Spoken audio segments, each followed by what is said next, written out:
We are still in Uzbekistan and want to drive to Tajikistan. First, we drive from Samarkand with the bicycle via Panjakent to Aini. From there, we'll hitchhike with the truck to Dushanbe. Thanks to the credit card of our hostel's owner, we were finally able to pay for the Tajikistan visa and GBAO permit application. And after a few days, we received both. So we were finally able to set off on our bikes towards Tajikistan.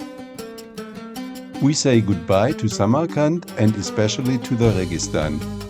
In the burning heat of the savannah, we drive 40 kilometers to the border with Tajikistan and then another 18 kilometers to Panjakent. All the ATMs there were empty and the banks were closed because it was Sunday. So we had to stay in Panjakent on Monday to get enough cash. The ride from Panjakent to our camp spot just before Aini was 87 kilometers long and had an altitude difference of 1,650 meters.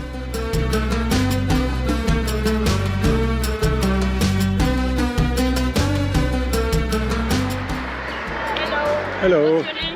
Martin, and your name? That day we high-fived what felt like 100 children's hands and heard the question just as often, "What's your name?"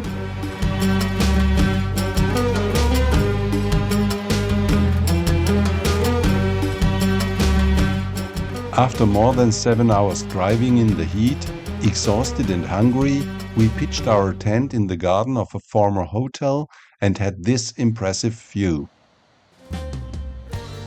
The next day, the 5-kilometer-long, purely lit and unventilated Ansop tunnel, also called the Tunnel of Death, awaits us. We will definitely not cycle through this tunnel. Instead, we will hitchhike. But first, we continue cycling for about 30 kilometers until we find a suitable place for it. It didn't even take 10 minutes until Ismail stopped with his truck and took us and the bikes with him.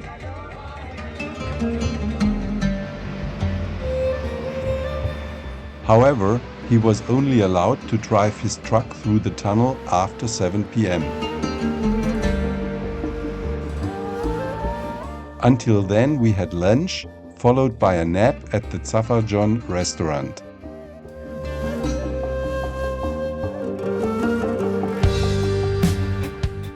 Afterwards, Ismail also loaded his truck with coal.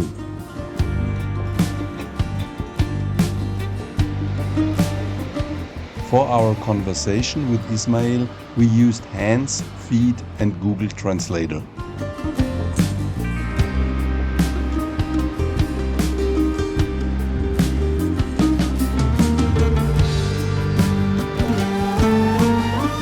We went higher and higher.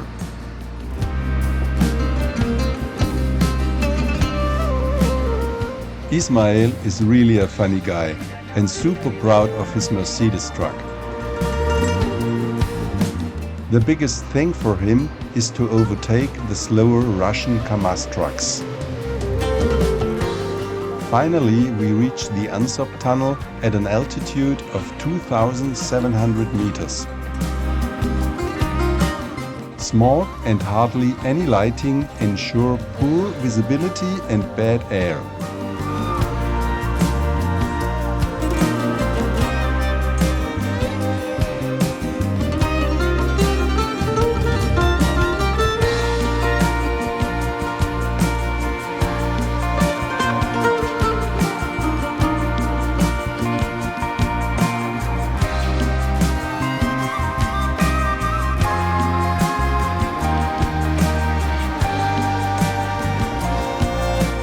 It's slowly getting dark, but we can still see that the landscape south of the tunnel is also very impressive.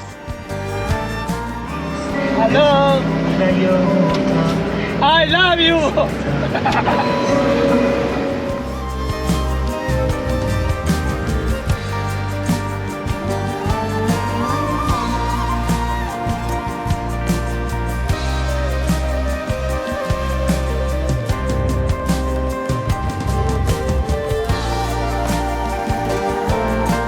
The Wasab River, which accompanies us south of the tunnel to Dushanbe, has the charisma of power which is invincible.